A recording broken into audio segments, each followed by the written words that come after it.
Assalomu alaykum. Hop, mana bitta klientimiz keldilar, garelkalarni ko'tarib, garelkalari ishdan chiqibdi. Nimalar ishdan chiqqanini bir tekshiramiz.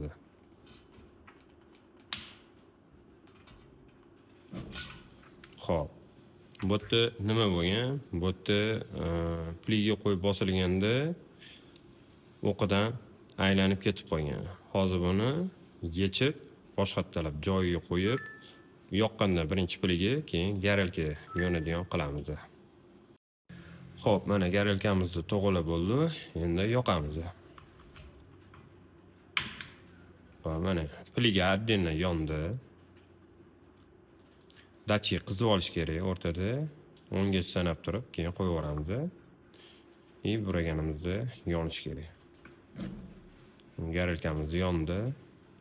Endi termobalon gradusini tekshiramiz, что o'chib yonadi yoki o'chib yonmasligini. Mana ishladi garelkamiz. Kimga shunaqa xizmat kerak bo'ladigan bo'lsa, remont qilish kerak bo'ladigan bo'lsa, joyimiz Gvardiyskiy bozorda. Pastda telefon nomerda qoldiramiz. Telefon qilib chiqishingiz mumkin.